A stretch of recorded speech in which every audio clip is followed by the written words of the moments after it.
বিশ্বাসে মিলায় বস্তু, তর্কে বহুদূর। এজন্য আমরা বিশ্বাসী হতে চাই। আমরা কি হতে চাই? আর বিশ্বাসীদের নামে এই সূরাটা ডেডিকেট করলেন কে? সূরাতুল মুমিনুন। সূরাটার নাম কি? আরো জোরে বলেন, কি নাম? সূরাতুল মুমিনুন। এই সূরাটা নাজিলের একটা ব্যাকগ্রাউন্ড আছে, শানে নুজুল, কোন সময় কোন প্রেক্ষাপটে নাজিল হলো। এটা শুনলে সূরার তাফসীর বুঝতে আমাদের সুবিধা হবে। আল্লাহ রাসূল সাল্লাল্লাহু আলাইহি ওয়াসাল্লাম সাহাবাদেরকে নিয়ে বসা। হঠাৎ করে ওমরে ফারুক মৌমাছির আওয়াজ শুনতে পেলেন, বনবন বনবন আওয়াজ। হাদিসটা এসেছে মুসনাদ ইবনে আহমদ ইবনে হাম্বলে, সুনানে তিরমিজিতে।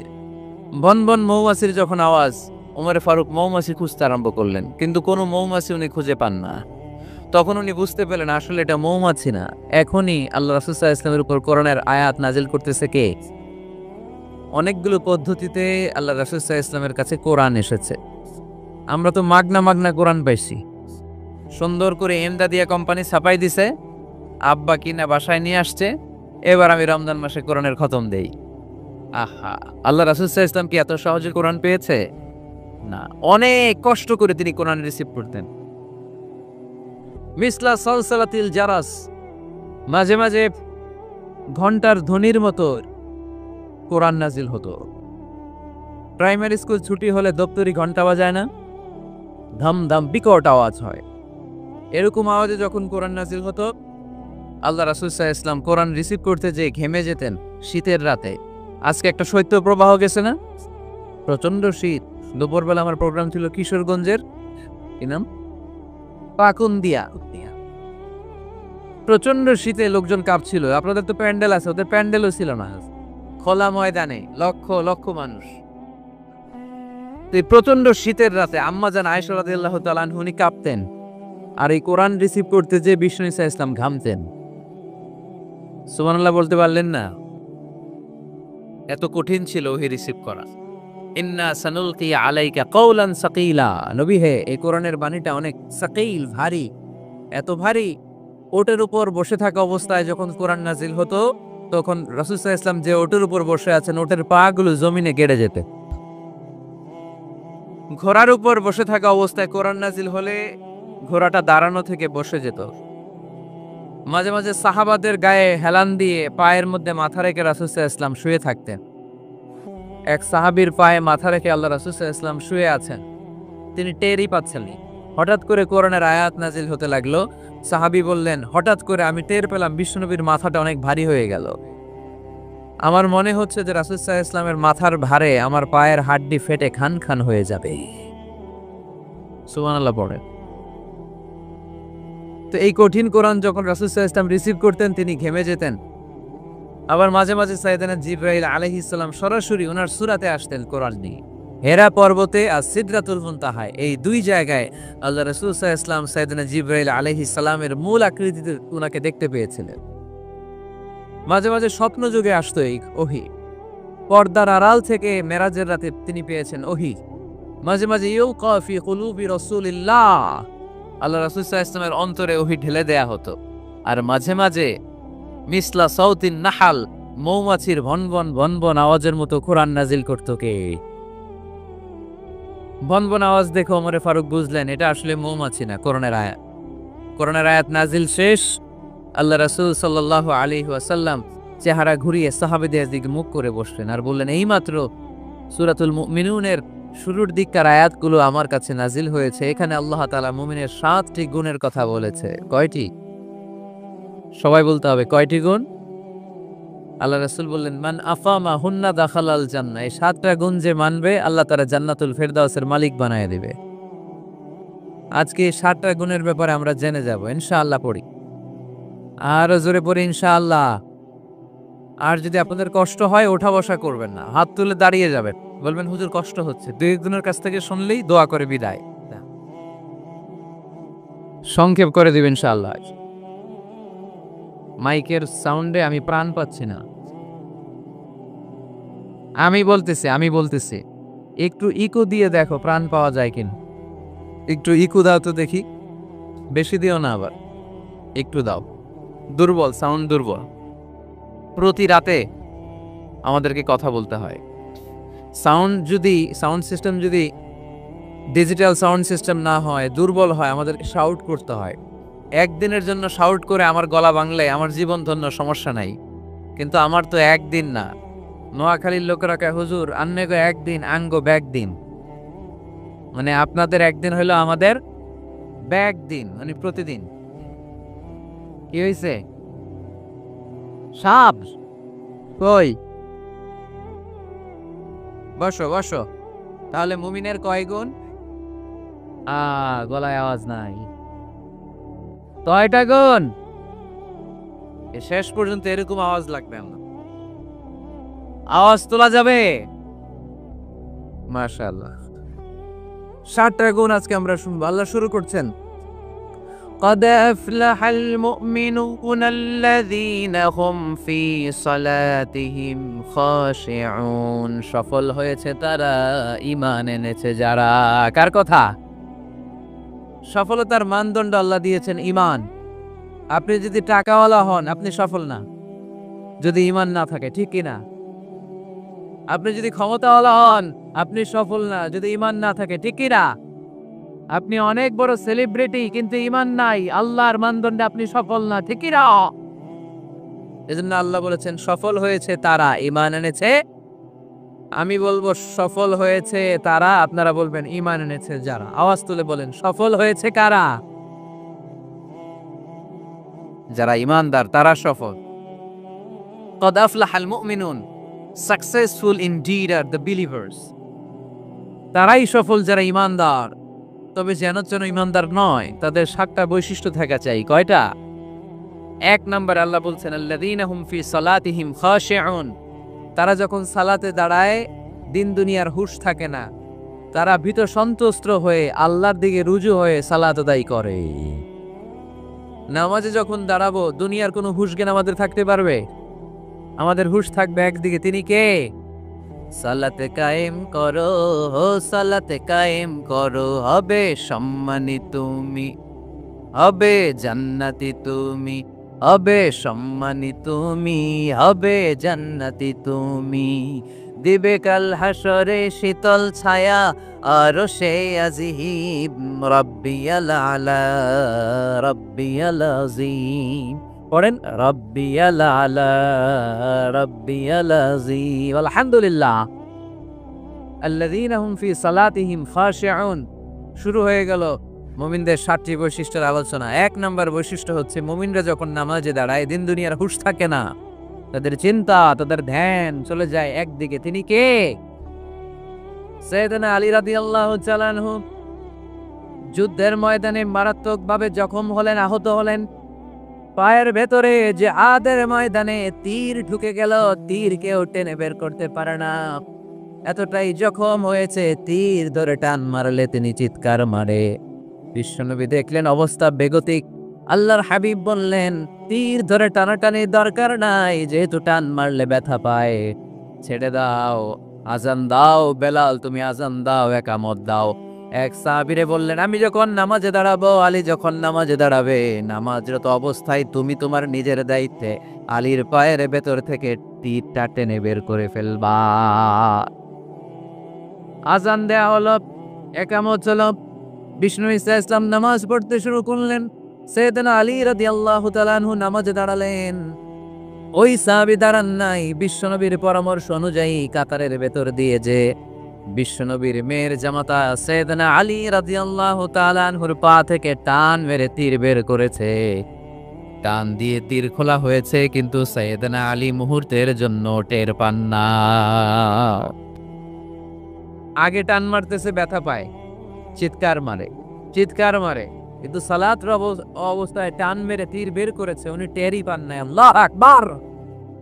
তার মানে যখন নামাজে তিনি দাঁড়িয়েছেন, দিন দুনিয়ার হুঁশ তার ছিল না। তার হুঁশ, জ্ঞান, চিন্তা, ধ্যান সব কিছু চলে গিয়েছে একজনের দিকে, তিনি কে? এজন্য বিশ্বনবী বলতেন, আনতা আবুদাল্লাহা কাআন্নাকা তারা, ফাইন লাম তাকুন তারাহু ফাইন্নাহু ইয়ারাক। এমন ভাবে নামাজ পড়বে, মনে করবে তুমি আল্লাহকে দেখে দেখে নামাজের মুসল্লায় আছো, ঠিক না? যখন নামাজ পড়বা, ভাববা তুমি আল্লাহকে দেখছো। আর যদি এটা কষ্ট হয় অ্যাটলিস্ট এটা ভাবো যে আল্লাহ তোমায় দেখছে। আমাদেরকে দেখে কে? আমি যে নামাজ পড়ি দেখে কে? এই চিন্তাটা মাথায় থাকার দরকার আছে না নাই? কিরে ভাই, এখানে তো ধাক্কাধাক্কি করে লাভ নাই। প্রজেক্টর গুলো কোন দিকে?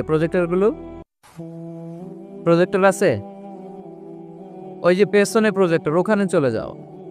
এখানে দেখার জন্য যদি ধাক্কাধাক্কি করো বিশৃঙ্খলা হবে। সাউন্ড নাই। এই মাইকটা কি কাজ করে না তোমার? তো সাউন্ড পায় না কেন? আচ্ছা, সাউন্ড কম বলে যদি চিল্লাও তাহলে তো আমার কথা আরো শোনা যাবে না। ও দেখতেছে, ওকে দেখতে দাও। এত বড় গ্যাদারিং এ এইদিকে সমস্যা হবে, ওদিকে তার ছিঁড়ে যাবে, ওদিকে সাউন্ড বক্স নষ্ট হয়ে যাবে। এটা খুব স্বাভাবিক। তোমাদের সহযোগিতা লাগবে, তা না হলে তো একটু পর পর আলোচনার মাঝখানে ব্রেক দিলে আলোচনা করা যাবে না। লক্ষ লক্ষ লোকের সমাগম, এখানে কিছু সমস্যা হবেই। এগুলো মেনে নিয়েই আমাদেরকে বসে থাকতে হবে, ঠিক কিনা? মাইক অপারেটর, লাস্ট চান্স দিলাম তোমার, এটা ঠিক করো তাড়াতাড়ি। তোমার মাইকের কারণে অনেকবার ব্রেক হয়েছে আমার আলোচনা। হয়েছে, একটা ছেলে কথা বলবা না এখানে। এই ছেলে চুপ, ইয়েলো জ্যাকেট চুপ, কথা নেই, চুপচাপ দাঁড়ায় থাকো। এদিকে তাকান, আন তা'বুদাল্লাহ কাআন্নাকা তারাহ ফাইন লাম তাকুন তারাহু ফাইন্নাহু ইয়ারাক। এমন ভাবে নামাজ পড়ো, এটা চিন্তা করো যে আল্লাহ তোমায় দেখছে। আল্লাহ ইজ ওয়াচিং মি, তাই না? আল্লাহ ইজ অবজার্ভিং মি, আমার আল্লাহ আমাকে দেখছে। এই চিন্তা করে যদি নামাজ পড়েন, ফুসুকুদু বাড়ায় দিবে কে? এক সাহাবী নামাজে পড়তেছে, দাড়িও টানতেছে। এরকম নামাজে পড়ে দাড়িও টানে, এরকম আল্লাহর ওলি আছে না নাই? নারায়ণগঞ্জে নাই? হ্যাঁ আছে। নামাজ পড়া অবস্থায় বারবার চুল টানা যাবে, দাড়ি টানা যাবে, শুধু মোবাইলে SMS লেখা যাবে? যাবে না, এগুলো করবেন না। নজরটা থাকবে সেজদার দিকে। কোন দিকে? সবাই বলেন, মনে থাকবে এটা। এগুলো message, very sensitive and important message. এগুলো নিয়ে যান বাড়িতে। সালাতে মন বসে না কারণ নজর ছোটাছুটি করে এদিকে এদিকে এদিকে। নামাজে দাঁড়াইছে, জানলা খোলা, জানলার দিকে তাকায় আল্লাহর ওলি আছে না নাই? নামাজে দাঁড়াইছে, ঘড়ির দিকে তাকায় আছে, ঘড়ির কাঁটা ঘুরে, হের মাথাও ঘুরে, আছে না নাই? না, এদিক সেদিক তাকাবেন না, সেজদার দিকে তাকাবেন। কোন দিকে? আল্লাহ 3টা চান্স দেয়। কয়টা? একবার যখন এদিকে তাকান, আল্লাহ বলে আকবিল, ফিরে আয়, ফিরে আয়, সেজদার দিকে তাকা। আবার যখন তাকান, আল্লাহ বলে আকবিল, ফিরে আয়, সেজদার দিকে তাকা। আবার যখন ঘড়ির দিকে তাকান নামাজে, আল্লাহ বলে ফিরে আয়, সেজদার দিকে তাকা। 3বারের পরে যখন আবার অন্যদিকে নজর করেন, আল্লাহ বলে লা হাজাতা লি ইলা সালাতিক, তোর এই নামাজের দরকার আমার নাই। নাউজুবিল্লাহ পড়বেন না? যে আল্লাহরে খুশি করার জন্য এত সময় ব্যয় করে, এই কষ্ট করে শীতের রাতে ওযু করে নামাজে দাঁড়ালাম, ওই আল্লাহ যদি বলে এই নামাজের দরকার নাই। এখানে কি হয়েছে ভাই? দেখতেছেন যে জায়গা হচ্ছে না, তো ওইখানে ধাক্কাধাক্কি করবেন কেন? আপনি পিছনে চলে যান, অ্যাবাউট টার্ন, পেছনে যান। যে প্রজেক্টরে দেখেন যান। যেখানে জায়গা হবে না ওখানে ধাক্কা দিবেন কেন আপনি? এই জনস্রোতের ধাক্কায় অনেকে আহত হয়। এটা করবেন না প্লিজ, এটা করবেন না। আর অল্প অল্প কিছু সময় আমরা কথা বলবো, বারবার ব্রেক করলে তো হবে না। এটা বুঝতে চায় না অনেকে। প্লিজ এরকম করবেন না। একজন আলোচক যখন কথা বলে, তার আলোচনার একটা ফ্লো থাকে, ওই ফ্লোতে সে এগোয়। তার শ্রোতাকে সে কি বলবে, একটার পর একটা কথা তাকে প্রেজেন্ট করতে হয়। একটু পরে যদি দেখে হুজুর মাইক নাই, ওদিকে কয় আওয়াজ নাই, আরেকজন কয় আমি নাই, কিছুক্ষণ পরে দেখা যাবে আমিও নাই, আমিও চলে যাব। তো এগুলো করো না, আর অল্প কয়েক মিনিট। তো নামাজে নজরটা থাকবে কোন দিকে? অনেকে এগুলো করে, অনেক মুরব্বী বাবারাও করে, আমি দেখেছি। মুরব্বীরা অনেক সময় নামাজ পড়ে ঘরে কেউ ঢুকলে এমনি তাকায়, আছে না নাই? মুরব্বী বাজানকে বুঝাই দিবেন যে নিয়ম হচ্ছে সেজদার দিকে তাকানো। কোন দিকে তাকানো? খেয়াল থাকবে তো? সাহাবারা যখন নামাজে দাঁড়াতেন, সফরে যখন মরুভূমিতে সালাত আদায় করতে দাঁড়াতেন, মরুভূমির পাখিগুলো সাহাবাদের মাথায় এসে বসে যেত। কারণ পাখি মনে করতে এগুলো খেজুর গাছ। কি গাছ? নড়ে না, চড়ে না, ঠায় দাঁড়িয়ে আছে। পারা যাবে না এরকম নামাজ পড়তে? ইনশাআল্লাহ পড়েন। আল্লাযীনা হুম ফি সালাতিহিম খাশিউন। মুমিনদের প্রথম গুণ, তারা যখন নামাজে দাঁড়ায় ভীত সন্তুষ্ট হয়ে খুশু খুদুর সাথে একাগ্রতার সাথে নামাজ পড়ে। With full of solemnity and submission. ডানে বায়ে তাকায় না, তারা সব সময় টেনশনে থাকে আল্লাহ আমার নামাজ কবুল করলো তো। আর তারা ভাবে হতে পারে এটাই আমার জীবনের শেষ নামাজ। ইট could be my final Salah. Perform the Salah as if this is your last and final prayer. এমন ভাবে নামাজ করো, চিন্তা করো যে হতে পারে এটাই তোমার জীবনের শেষ নামাজ, আর হয়তো আমি আল্লাহর সিজদা দেওয়ার সুযোগ পাবো না। আজকের মাহফিল শেষ করে আমরা বাসায় পৌঁছতে পারবো, কোনো গ্যারান্টি আছে আমার? আর 10 মিনিট হায়াত আছে আমার, কোনো গ্যারান্টি নাই। আর 2 মিনিট বাঁচবো, গ্যারান্টি আছে? শ্বাস যেটা নিলাম এটা ফেলতে পারবো, গ্যারান্টি আছে?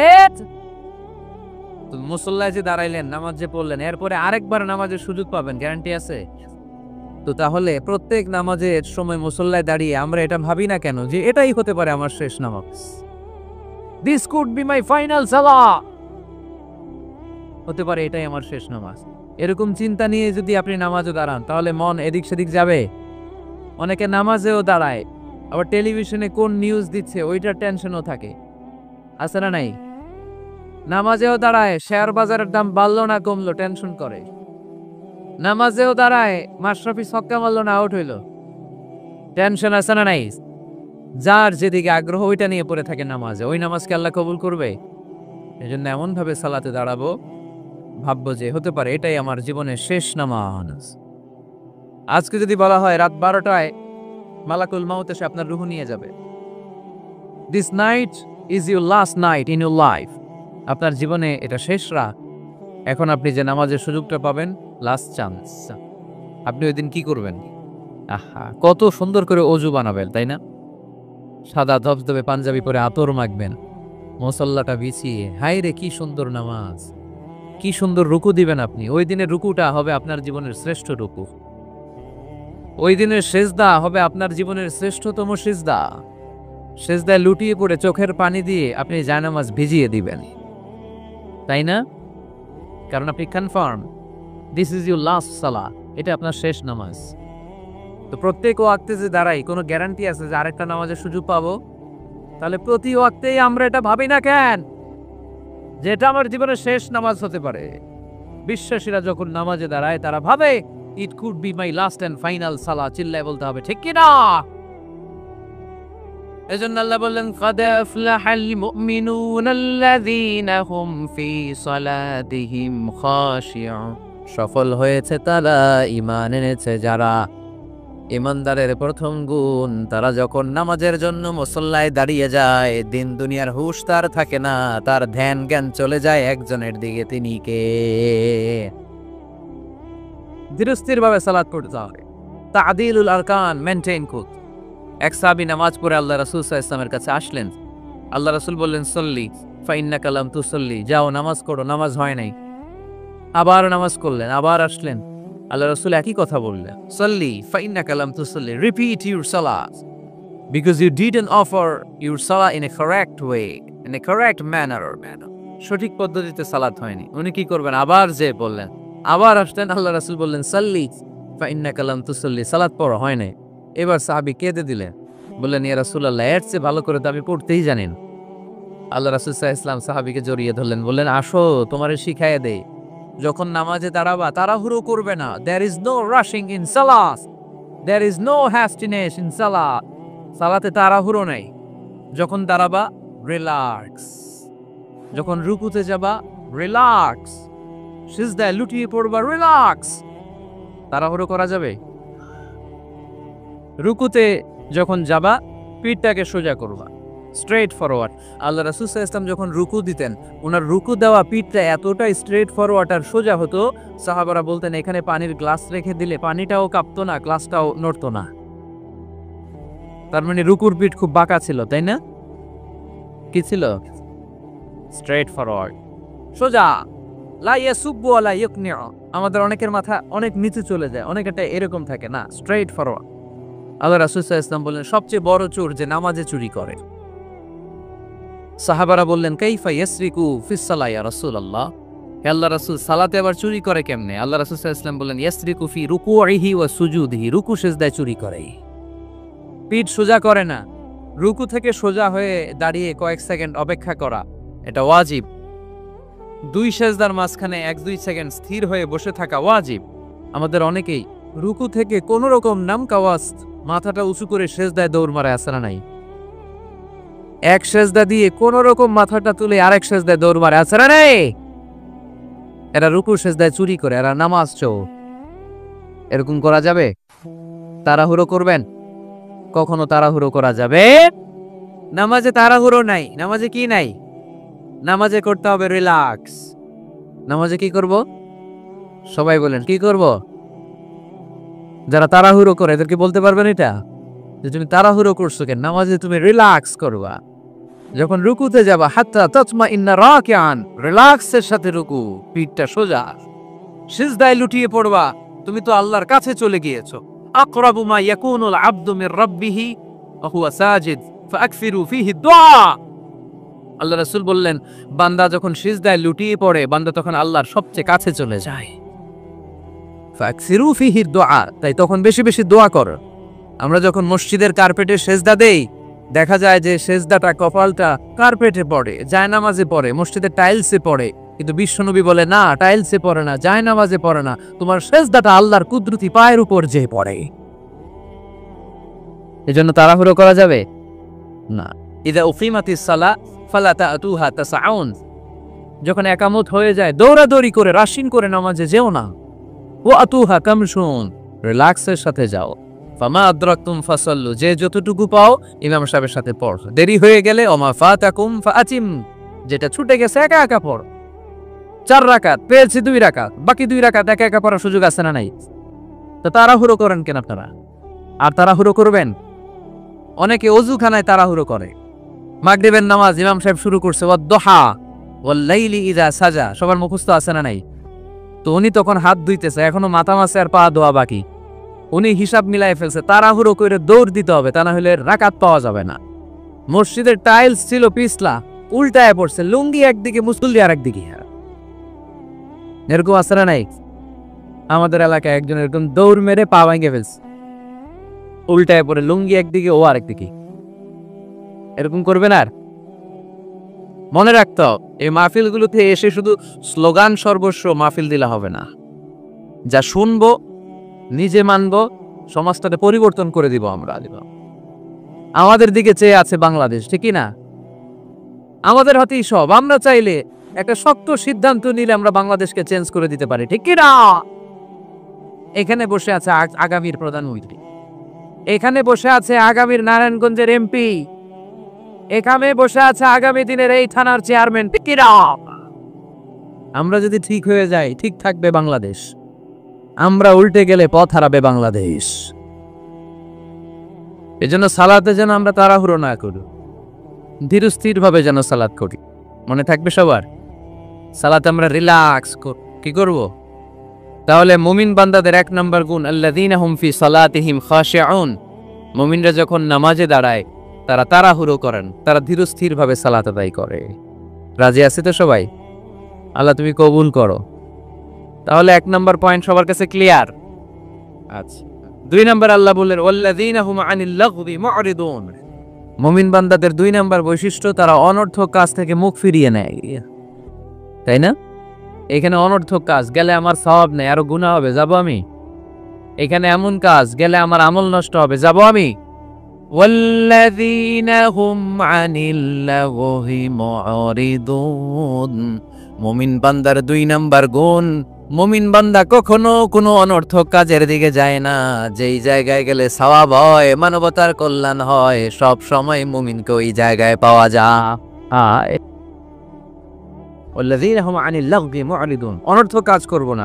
যেটাই করব এটা যেন অর্থবোধক হয়, এটা যেন আমার কাজে লাগে, 10-এর কাজে লাগে। এরকম কাজ করার দরকার আছে না নাই? মিন হুসনি ইসলামিল মারই তারকুহু মা লা ইয়ানি। আল্লাহ রাসূল সাল্লাল্লাহু আলাইহি ওয়াসাল্লাম বললেন, ব্যক্তির ইসলামের সৌন্দর্যের মধ্যে থেকে একটা বড় সৌন্দর্য হচ্ছে ব্যক্তি অনর্থক কোনো কাজ করবে না। কারণ মুমিন খুব ভালো করে জানে, যাই করে ভিডিও ক্যামেরা দিয়ে ক্যামেরা করে কে? আপনারা কি মনে করছেন যে আজকের যে মিডিয়ার ভাইরা আসছে ওদের কাছেই ক্যামেরা? ফেরেশতাদের কাছে ক্যামেরা নাই? আছে না নাই? এজন্য আল্লাহ সূরা ইয়াসিনে বললেন ওয়া কুল্লা শাইইন আহসাইনাহু ফি ইমামিম মুবিন। দুনিয়াতে তোমরা যা করো, যেখানে যাও, যে কাজের সাথেই সম্পৃক্ত হও না, তোমাদের সব কাজগুলোকে ইমামুম মুবিন নামক ভিডিও ক্যামকর্ডার দিয়ে ধারণ করে কে? আবার মুমিন জানে মা ইয়ালফিযু মিন কাউলিন ইল্লা লাদাইহি রাকীবুন আতীদ। মুমিন জানে মুখ দিয়ে আমি যা বলি, যে বাক্যই উচ্চারণ করি, যে শব্দ উচ্চারণ করি, ফেসবুকের কমেন্টস বক্সে যেই কমেন্টস আমি টাইপ করি, এই সবগুলো দেখে কে?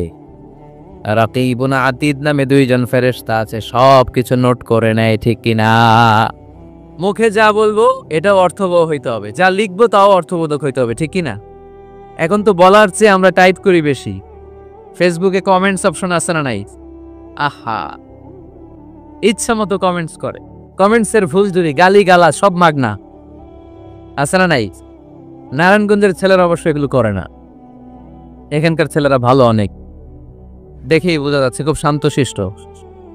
কমেন্টেও আমি কি লিখলাম এ ব্যাপারেও হিসাব চাইবে কে? কান দিয়ে আমি কি শুনি হিসাব চাইবে কে? চোখ দিয়ে কি দেখি হিসাব চাইবে কে? এজন্য যা মন চায় চোখ দিয়ে দেখা যাবে, যা মনে চায় মুমিন কান দিয়ে শুনতে পারে, যেন কানে শুনি সদা তোমার কালাম এ খোদা, চোখে যেন দেখি শুধু কোরআনের আয়াত, শোনো আমার মুনাজাত। পড়েন, শোনো শোনো ইয়া ইলাহি আমার মুনাজাত, শোনো আমার মুনাজাত। পড়ি আমিন। এজন্য মুমিন বান্দার 2 নাম্বার গুণ ওয়াল্লাযীনা হুম আনিল লাগবি মুরিদুন। অনর্থক কাজে আমরা যাব না। যাব?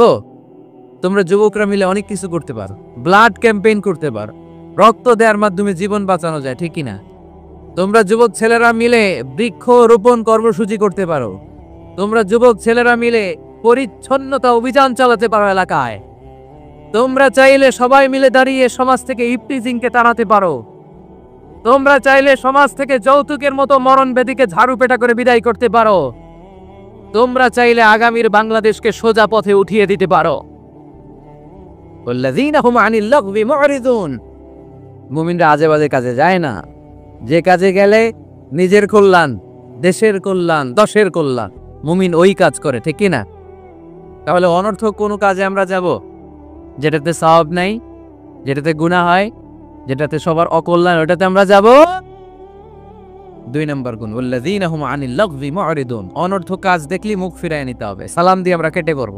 আর ভালো কাজে আমি সবার আগে, ভালো কাজে আমি যুগ জামানা পাল্টে দিতে চাই না অনেকজন, এক মানুষই আনতে পারে জাতির জাগরণ।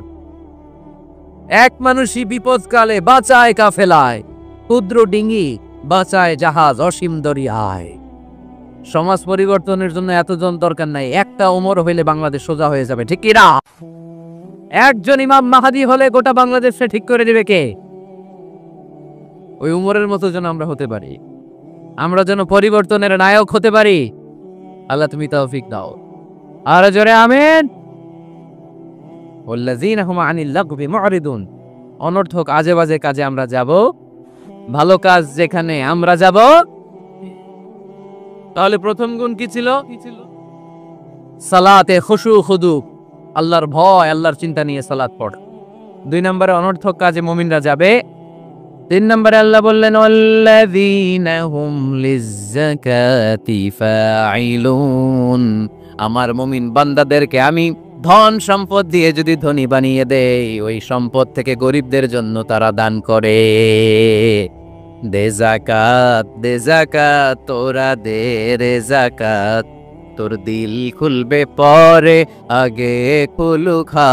দে যাকাত তোরা দে রে যাকাত, ঠিক কি না? ওয়াফি আমওয়ালিহিম হাক্কুন লিসাইলি ওয়াল মাহরুম। তোমার সম্পদে গরিব দুঃখীর অধিকার আছে। আমি যে জাকাত দেই এটা আমি কিন্তু করুণা করি না, বরং ও জাকাত নিয়ে ও আমারে করুণা করে। কথা বুঝতে পেরেছেন? আমি জাকাত দেওয়াটা আমার উপর ফরজ, কিন্তু যে গরিব ওর জন্য কি জাকাত নেওয়া ফরজ? ওর ঘরে টাকা নাই, ও বললে আমি রোজা রাখবো কিন্তু জাকাতের টাকা নিমু না, কোনো সমস্যা আছে? কিন্তু আমি যদি কই জাকাত দিমু না, সমস্যা আছে না নাই? তাহলে আমি করুণা করি নাই, ও যে আমার থেকে জাকাতের প্যাকেটটা নিয়ে এই বিশাল ফরজ ইবাদত পালনে আমারে সহায়তা করলো, ও আমারে করুণা করেছে, ও এসে আমার দয়া দেখিয়ে গিয়েছে, ঠিকই না? অনেকে জাকাতের শাড়ি দেয়, লুঙ্গি দেয়, আবার মাইকে ঘোষণা দিয়ে দেয় অমুক দিন জাকাতের শাড়ি দেয়া হবে, লুঙ্গি দেয়া হবে। আফা, গরিব মানুষগুলো ধাক্কা ধাক্কি করে পদপৃষ্ঠ হয়ে মারা যায়। কিয়ামতের দিন মার্ডার কেসের আসামি করে তোরে আল্লাহ দাঁড় করাবে। তোমার কারণে এই মানুষগুলো মারা গিয়েছে, অব্যবস্থাপনার কারণে। এরকম নিউজ বাংলাদেশে আছে না নাই? জাকাতের শাড়ি বলে কোনো শাড়ি আছে? জাকাতের লুঙ্গি বলে কোনো লুঙ্গি আছে? সমাজ থেকে দারিদ্রতা বিমোচনের জন্য জাকাত এমন কিছু দিবেন যাতে করে সে কিছু করে খেতে পারে। সিএনজি কিনে দেন একটা, ছেলেটা সিএনজি চালাবে, অটোরিকশা চালিয়ে স্বাবলম্বী হবে, ঠিক না? অস্ট্রেলিয়ান গাভী কিনে দেন, গরুর দুধ বিক্রি করে স্বাবলম্বী হবে, ঠিক না? ঝালমুড়ির একটা দোকান বানায় দেন, চায়ের একটা দোকান বানায় দেন, চা বিক্রি করবে, ফুচকা বিক্রি করে ও চলবে, ফ্যামিলিও চলবে। আর যদি একটা শাড়ি, একটা লুঙ্গি, 1 কেজি সয়াবিন তেল আর 1 কেজি চাল দিয়ে দেন, এটা নিয়ে দুপুর পর্যন্ত চলবে, রাত্রে বেলা আরেক জায়গায় লাইনে দাঁড়াবে। দারিদ্রতা কি দূর হবে? একদিকে গাছতলা, আরেকদিকে 5 তলা, ওই বাংলাদেশ আমরা চাই না, ঠিক না? অর্থের সুষম বন্টনের জন্য যাকাতকে ফরজ করেছে কে? এজন্য আল্লাহ বলেন আল্লাযীনা হুম লিয-যাকাতি ফাঈলুন। আমার মুমিন বান্দার 3 নাম্বার গুণ, তারা যাকাত দেয়, তারা সম্পদ জমিয়ে রাখে না।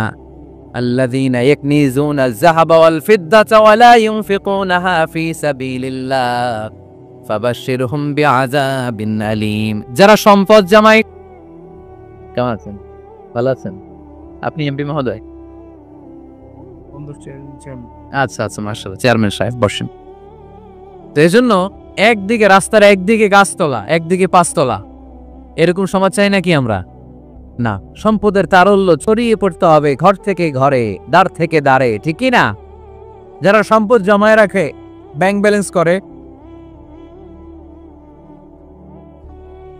এগুলো করি না তো আমি, আগে যা করছেন ওইটাই।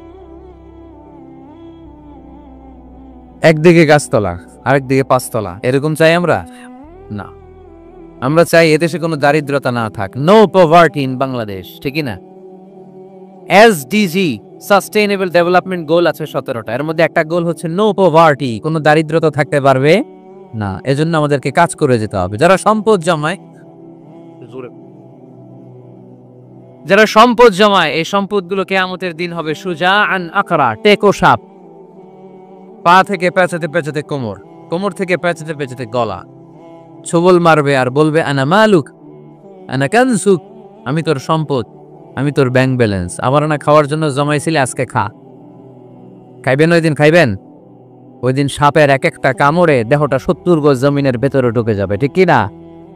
এজন্য আল্লাযীনা হুম লিয-যাকাতি ফাঈলুন। আমার বিশ্বাসী বান্দারা কৃপণ হয় না, আমার মুমিন বান্দারা কিপটা হয় না। তারা যখন সম্পদের মালিক হয়, আমার রাস্তায় তারা যাকাত দেয়, ঠিক কি না? দান করে, দিলে বাড়ায় দেয় কে? দিলে কমে কখনো? গোপনে দান করবেন, ওই গোপনে দানের সওয়াব বেশি। গোপনে দান করলে কিয়ামতের দিন আল্লাহ তাআলা আরশের নিচে আপনারা ছায়া দিয়ে দিবে। তাহলে 1 নাম্বার সালাত, 2 নাম্বার আজে বাজে কাজে আমরা নাই, 3 নাম্বারে আমরা যাকাত দিব, 4 নাম্বারে আল্লাহ বললেন ওয়াল্লাযীনা হুম লিফুরুজিহিম হাফিযুন। আমার মুমিন বান্দারা তাদের লজ্জাস্থানের হেফাজত করে। 4 নাম্বার এটা। কয় নাম্বার? এটা যুবকদের ওয়াজ। লজ্জাস্থানের, দে গার্ড দেয়ার প্রাইভেট, লজ্জাস্থানের হেফাজত করতে হবে। আল্লাহ রাসূল সাল্লাল্লাহু আলাইহি ওয়াসাল্লাম বললেন মাইয়াদমান লি মা বাইনা লিহিয়াইহি ওয়া মা বাইনা রিজলাইহি আদমান লাহুল জান্নাহ।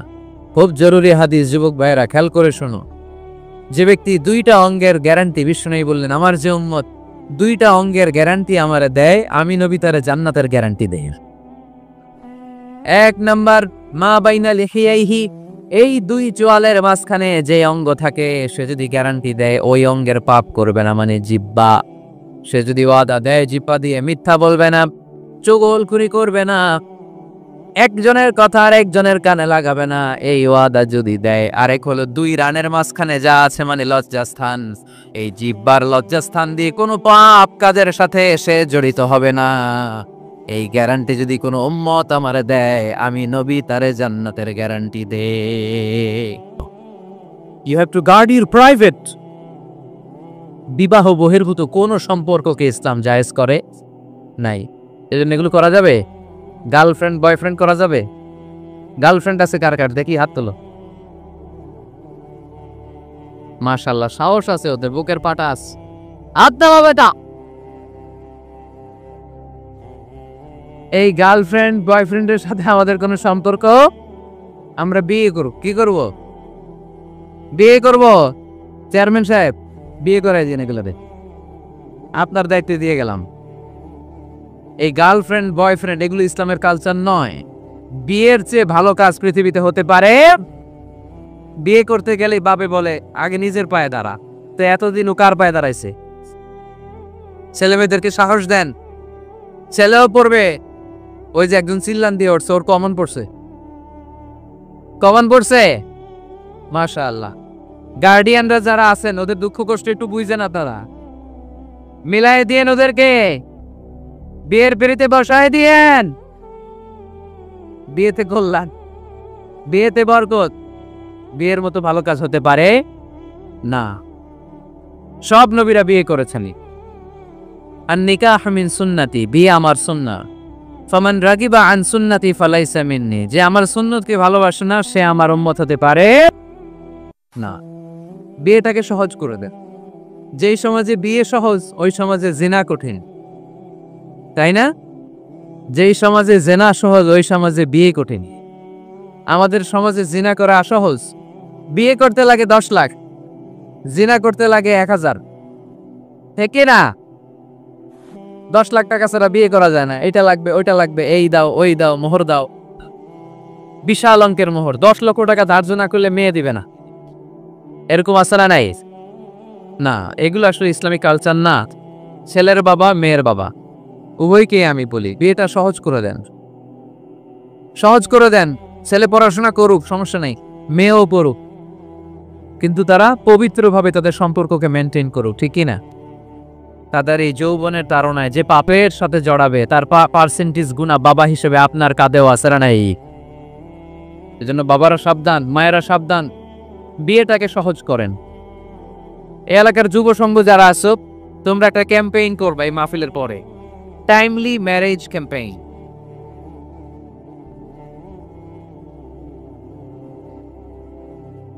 টাইমলি ম্যারেজ ক্যাম্পেইন, সময় মতো বিয়ে দিতে হবে, দেরি করা যাবে। বাপ মা বুঝে না, একজনকে হুজুর আব্বাই বুঝে না। গার্ডিয়ান যারা আছেন একটু সদয় হন। ওরা যে পাপের সাথে, পাপের রাস্তা যে ওরা চিনে যাচ্ছে, পাপের পথে যে জড়িয়ে যাচ্ছে, আল্লাহর সুপ্রিম কোর্টের কাঠগড়ায় আসামি করে আল্লাহ সেদিন আপনারে দাঁড় করাবে।